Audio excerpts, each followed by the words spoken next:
Claro y contundente estuvo el expresidente Álvaro Uribe durante la convención nacional de su partido, el Centro Democrático, y en donde hizo un diagnóstico de la grave situación que afronta el país en materia económica, política, social y de orden público. El expresidente desmenuzó punto a punto todas las nefastas reformas que el gobierno promueve en el Congreso y que van a llevar al país directo al abismo. Además hizo mención de la campaña presidencial de 2026 y de las intenciones de Gustavo Petro de querer atornillarse en el poder usando todas las artimañas posibles. Veamos un resumen de la contundente exposición del expresidente Uribe en la noche de ayer durante la convención nacional de su partido político.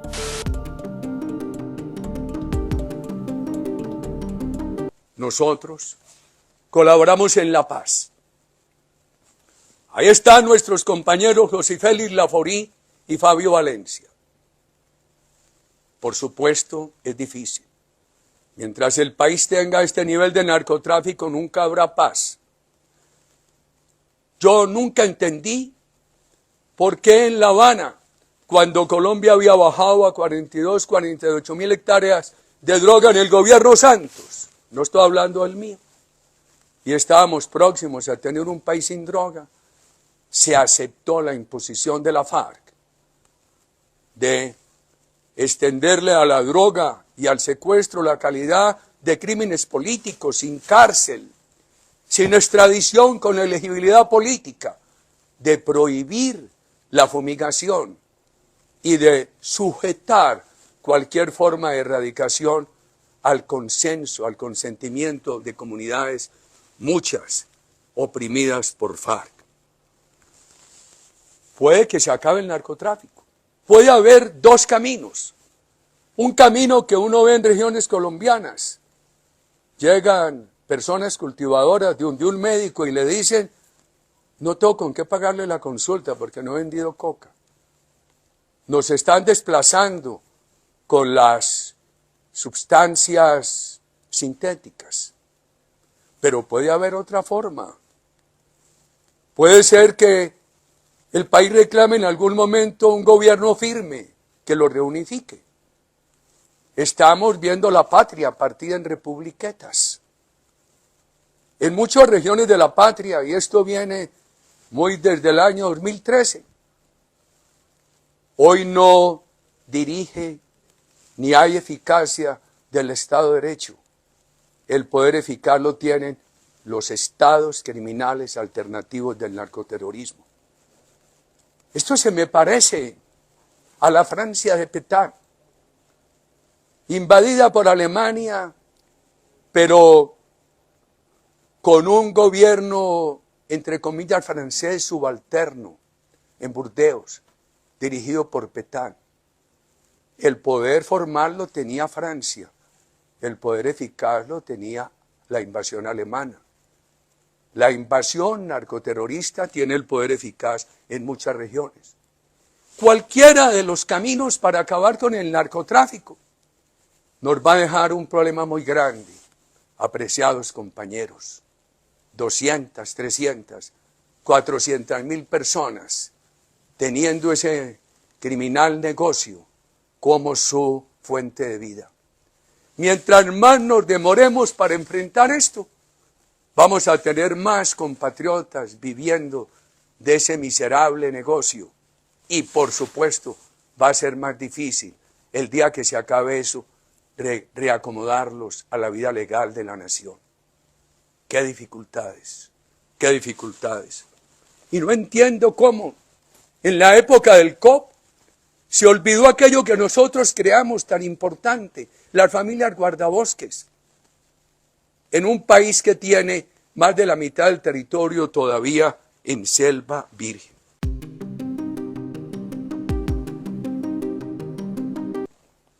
Queridos compañeros, quiero hablarles de los subsidios. Yo no creo que nosotros podamos permitir que nos digan que somos enemigos del subsidio a los ancianos, como lo recordaba el partido esta semana. Esa posibilidad la creamos en la ley 100. Y hay otra ley nuestra que dice que tienen que pagarles, tienen que llegar a que se les pague algo que les permite estar por encima de la línea de pobreza. Nuestra oposición es que no va a haber sostenibilidad de los subsidios. Con lo que está pasando en la economía, en el orden público, en la desconfianza, en el temor de la inversión, aquí va a haber menos empleo, aquí va a haber menos quien pague impuestos, aquí va a haber menos recaudo. Entonces, ¿quién va a sostener los subsidios? Una recomendación muy respetuosa que quiero hacerles es que le digamos con toda claridad al país que la política de mano firme y de corazón grande entiende por qué hay que subsidiar a los ancianos o a la mamá para que los hijos vayan al colegio, o prestarle al emprendimiento de los jóvenes crédito subsidiado. Lo grave es que eso va a ser insostenible. Puede que sea sostenible hasta las elecciones del 26, y a eso le está jugando este gobierno, que le ayude a reelegirse en las elecciones del 26, pero en el mediano y largo plazo no va a ser sostenible.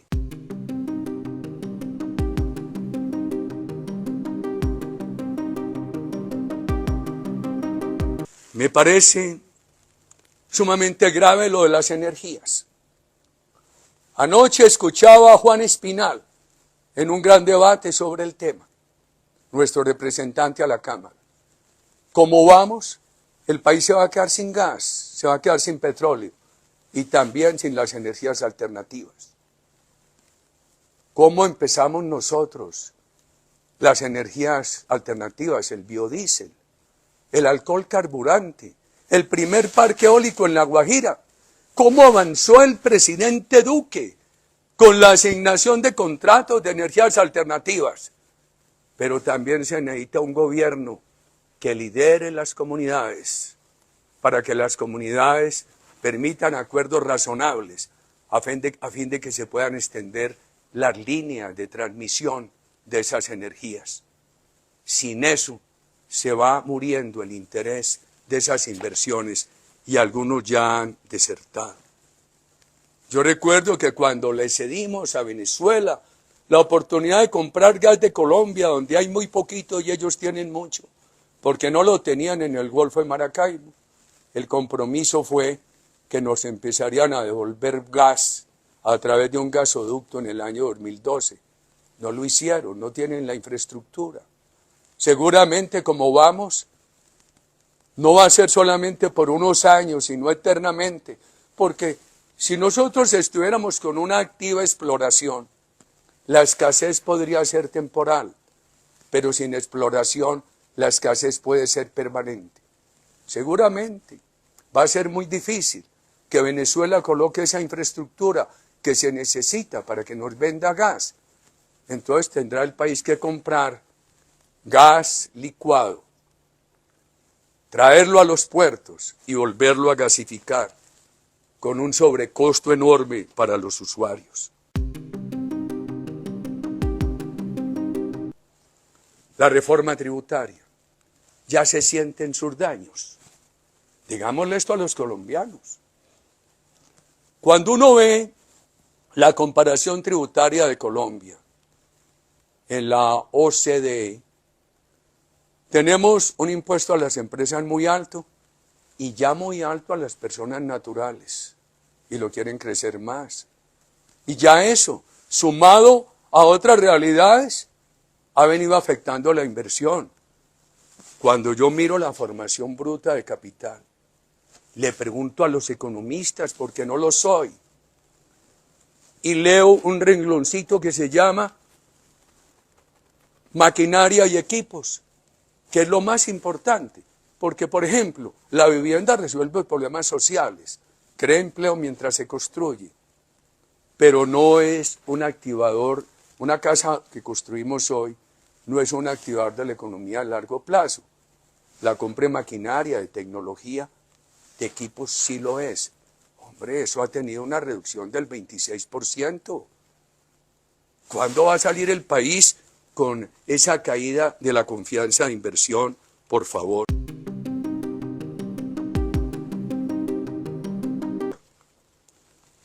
Y veamos el tema de la salud.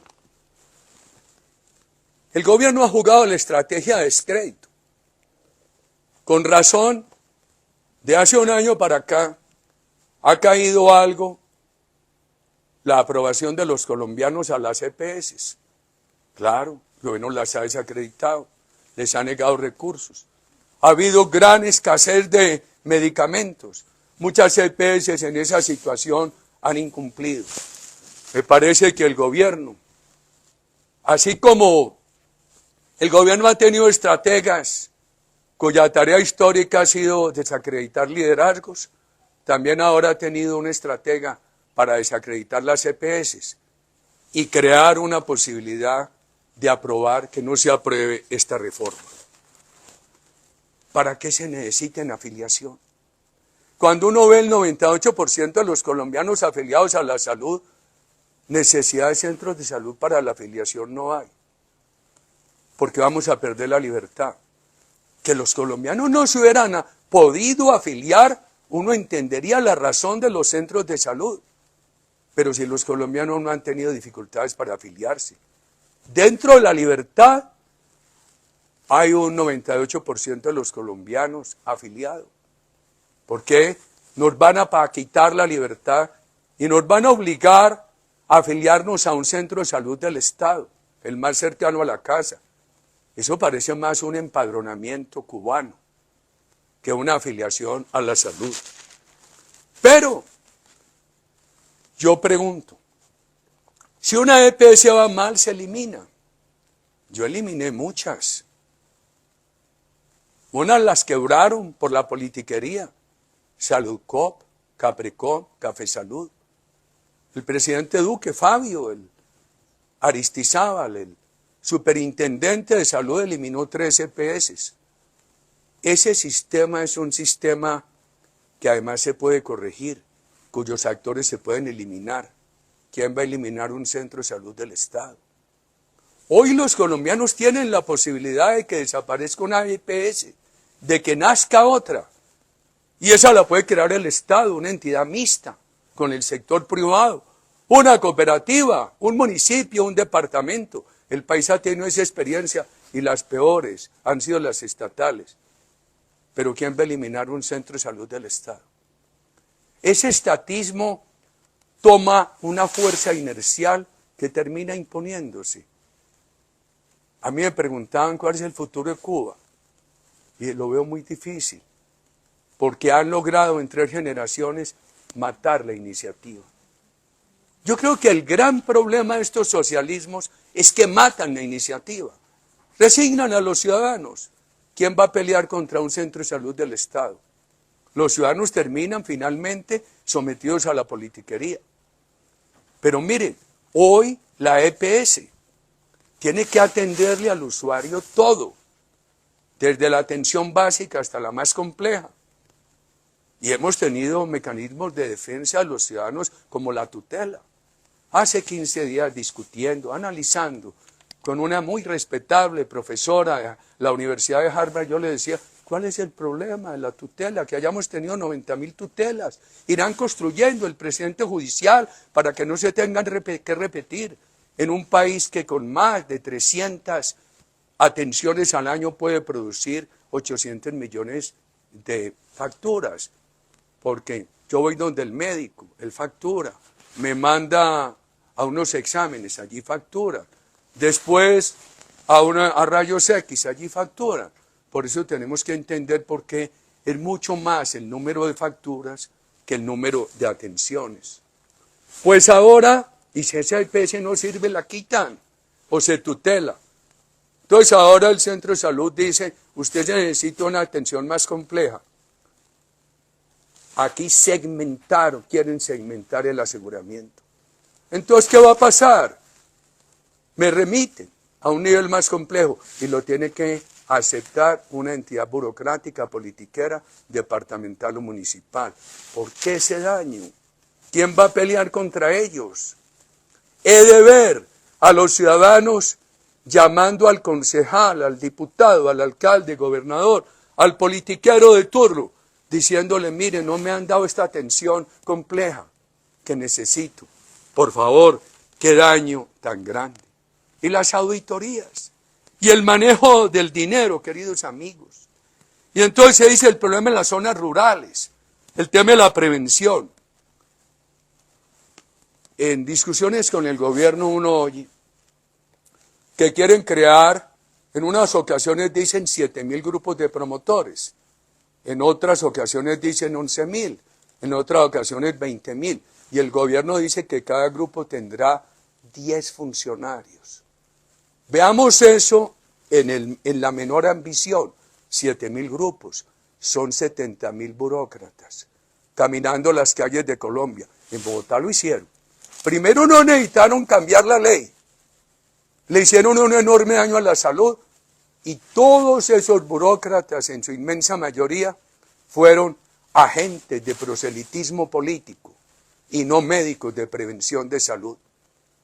Y en la época de la tecnología, en la época de la medicina digital, cuando el país tuvo una magnífica experiencia en el manejo del COVID a través de la telemedicina, en la Pedrera, en la Amazonía, se puede tener un centro de salud bien conectado, visitar unas comunidades indígenas, llevarlas allí, con conectividad hacerle en medicina preventiva, en lugar de la pretensión de tener hordas de burócratas caminando las calles y campos de Colombia. Esto es gravísimo. ¿Quién va a pagar esos centros de salud? ¿Quién va a pagar esa burocracia que el gobierno quiere crear, queridos ciudadanos? Por favor, esto no es un tema ideológico, de sector privado contra sector público. El sistema actual es solidario y mixto. El sistema actual permite que haya EPS, hospitales públicos, privados.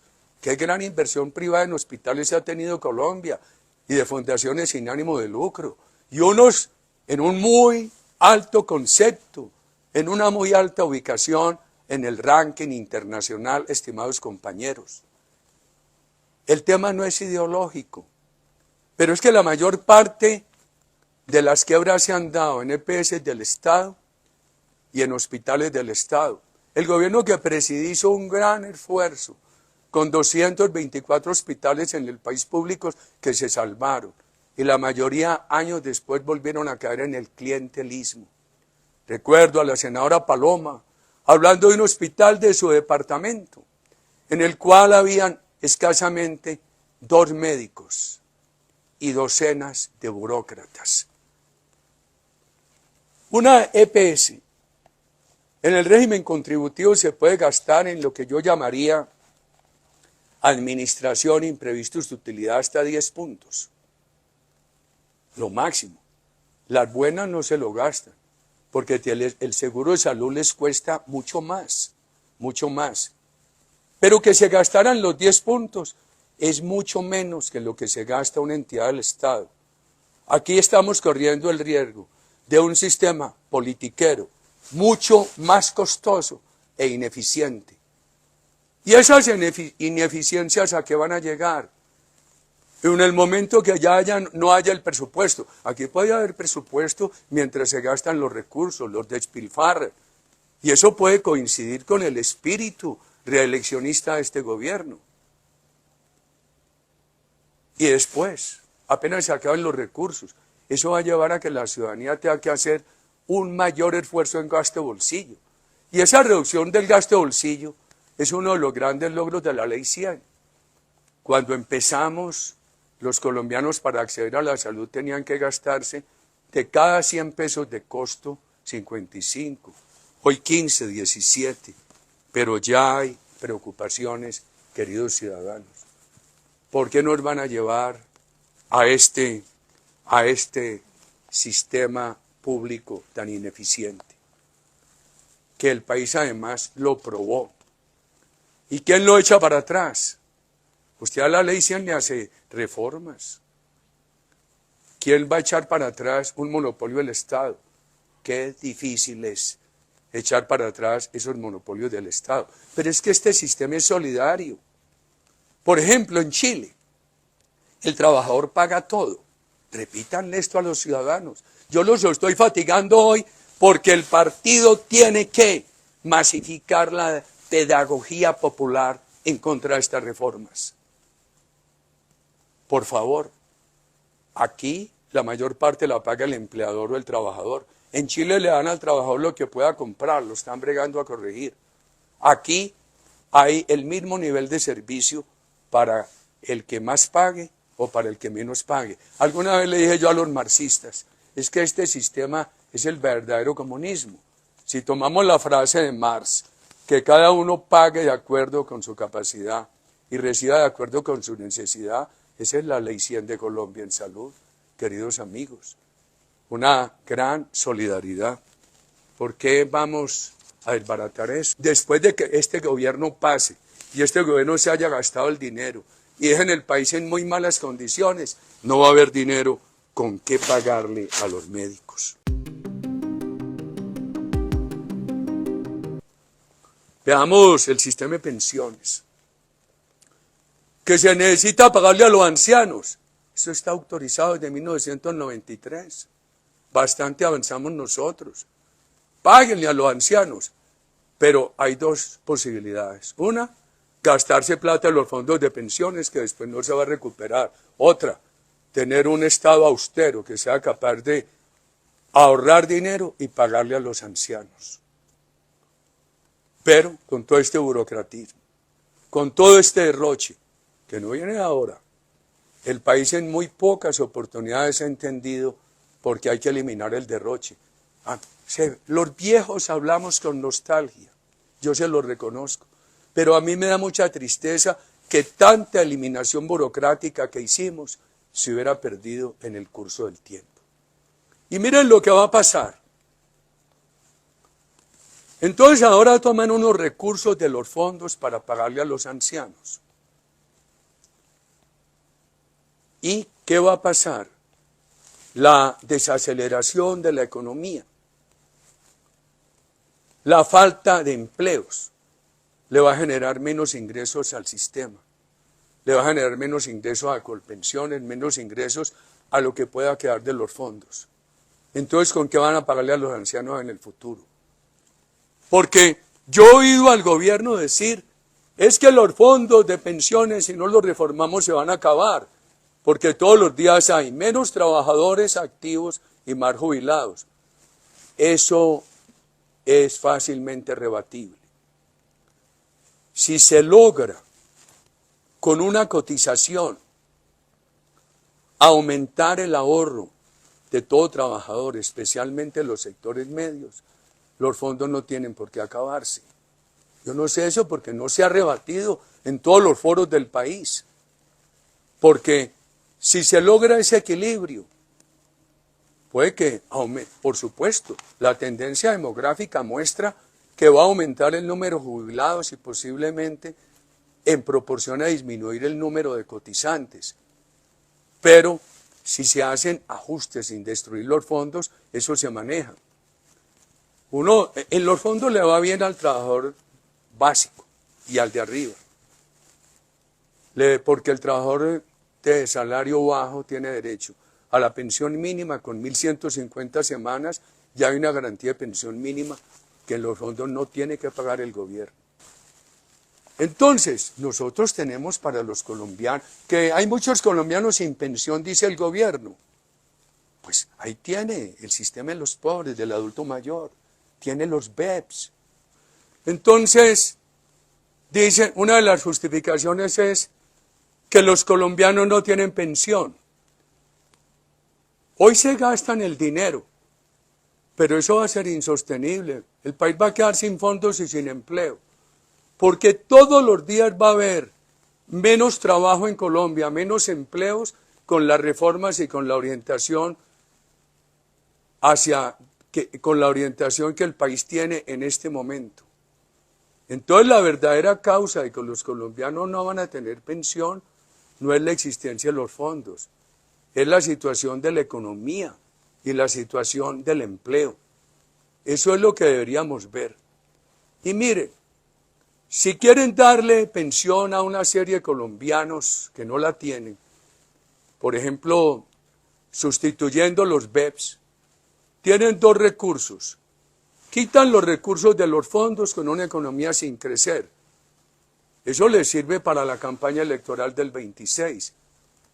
pero el país queda sin fondos y queda sin empleo. El camino sería, hombre, tenga buen empleo, tenga confianza e inversión, genere cotizantes, ayúdeles con los BEPS, que tienen un subsidio del Estado. Es que nosotros lo que pedimos es que el subsidio a los más pobres en pensiones, en salud, etcétera, sea sostenible. Subsidios a sectores medios, que sea sostenible. Aquí crean una ilusión sacándole un dinero a los fondos. Mientras se gastan ese dinero, van a gozar mucho unos años. Después, con menos inversión, con menos empleo, los fondos tendrán menos cotizantes. Habrá menos colombianos pagando impuestos. O sea que habrá menos dinero para sacarle a las pensiones y habrá menos dinero en el presupuesto público para subsidiar a los que necesiten.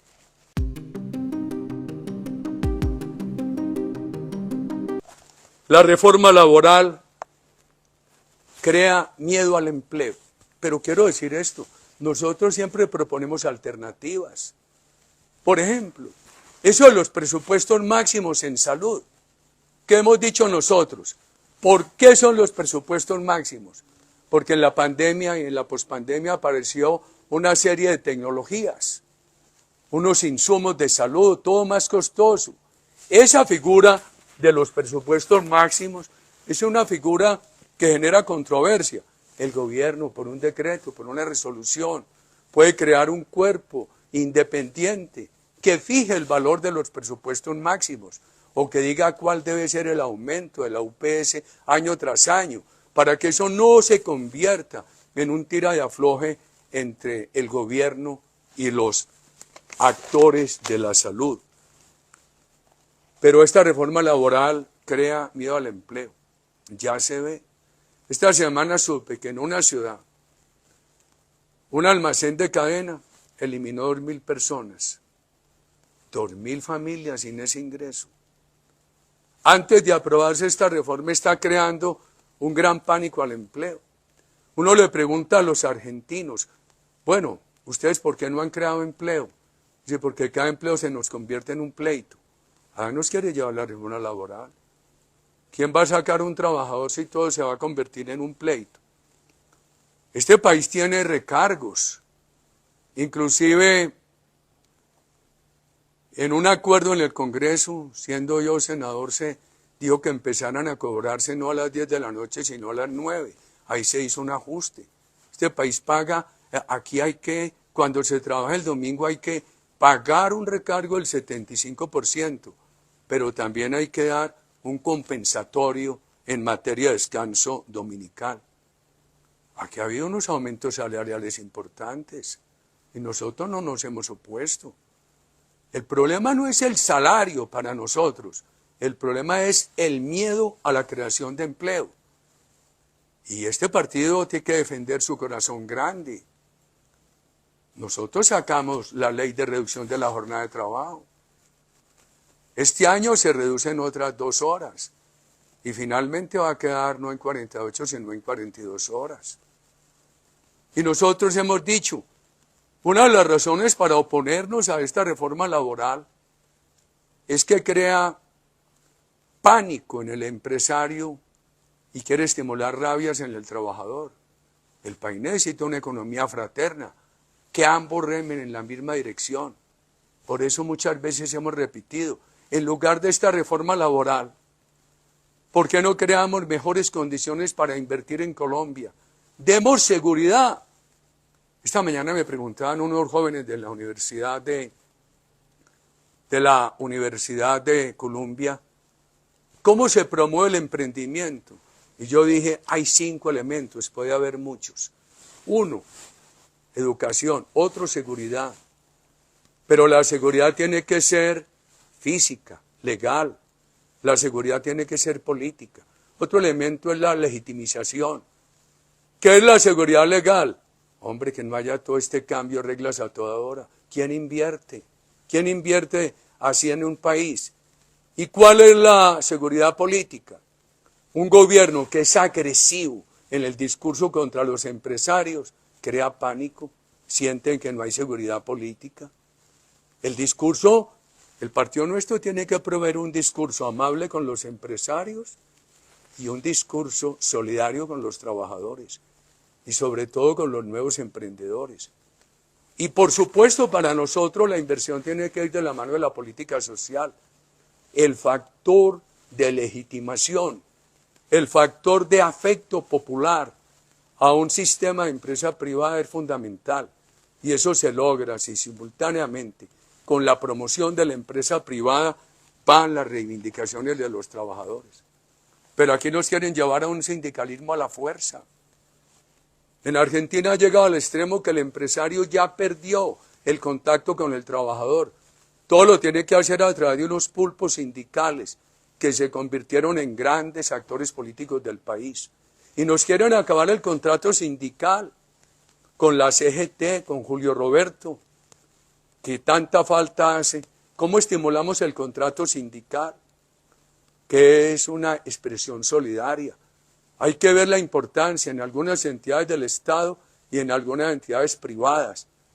Los trabajadores se organizan y muchos contratos de aumento temporal de producción, de tercerización, etcétera, los hace la propia organización sindical con la empresa. Esa es una gran figura y uno no entiende que en esta reforma la quieran acabar. Nosotros siempre proponemos alternativas. Hemos dicho, estamos en contra de esta reforma porque le va a hacer mucho mal a Colombia, también en armonía con las otras reformas, y crea una lucha entre el empresario y el trabajador, deja al país, ayuda a que haya menos inversión, menos recaudo de impuestos, ayuda a que haya menos empleo, menos cotización a la seguridad social, pero también hemos propuesto alternativas. Nuestros compañeros de la séptima, ahí están el representante Forero, está Honorio, está nuestro representante Corso, está el senador Alirio. Han propuesto, no para adicionar esta reforma, sino como sustituta, que se cree una prima adicional cuando un sector empresarial crezca al 4% más, porque eso, en lugar de confrontar a la empresa del trabajador, los pone a trabajar en la misma dirección, queridos ciudadanos. Cuando yo he conversado con el gobierno, he ido allá como un viejo, que este año voy a cumplir 144 años, 72 de día y 72 de noche, a buscar soluciones a la patria. Yo creo que los temas ideológicos no lo han permitido, pero hay que perseverar en el tema argumental, queridos ciudadanos. Que los colombianos perciban que nosotros hacemos esta tarea diariamente, con entrega y con amor. Es una tarea muy difícil. El momento de la patria es muy difícil, pero los temas difíciles salen bien cuando se abordan con amor. Voy a conseguirme, no tengo para estrenar, unos zapatos Crocs. A ver si podemos hacer un recorrido con ustedes este año por la patria, si los temas judiciales me lo permiten, para que sigamos hablando de todos estos temas, para incorporar a nuestro diálogo más y más ciudadanos. Ojalá puedan evitar las reformas y explicarle al país nuestras alternativas. Este es un partido de libertades, es un partido de respeto a los matices. Muchos dicen, es que Uribe no es de derecha, tienen razón. Otros dicen, es que Uribe es de derecha, tienen razón. Unos dicen, es que es socialdemócrata. Otros dicen, es que no es socialdemócrata, tienen razón. Yo simplemente creo en valores fundantes de la democracia. Creo en la seguridad física, política, legal para todos los ciudadanos. Creo en las libertades. Creo en el emprendimiento privado como lo único que le ha hecho bien a la humanidad, pero que necesita un factor de legitimación. ¿Cuál es? El de ir mano a mano con las políticas sociales. Creo en un Estado pequeño, sin burocratismo. Lo nuestro no es la vieja idea liberal, neoliberal de acabar con el Estado. Lo nuestro es saber dónde se ponen los recursos, o en burocracias, en entidades innecesarias, destructores de valor, o en educación, en el préstamo al emprendimiento de los jóvenes, en el capital semilla al emprendimiento de los jóvenes.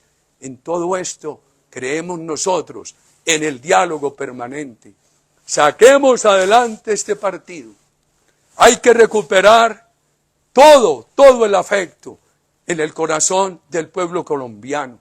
Aquí hay discrepancias con las ideas, pero hay un afecto por toda la base popular de la nación. Gracias, Nubia Estela. Siempre agradecidos con usted, pero la necesitamos permanentemente en la batalla. Doctor Gabriel Jaime, muchos éxitos. Usted los tendrá. Quienes lo han conocido lo valoran con toda justicia. Muchos lo aprecian. Gracias a todos.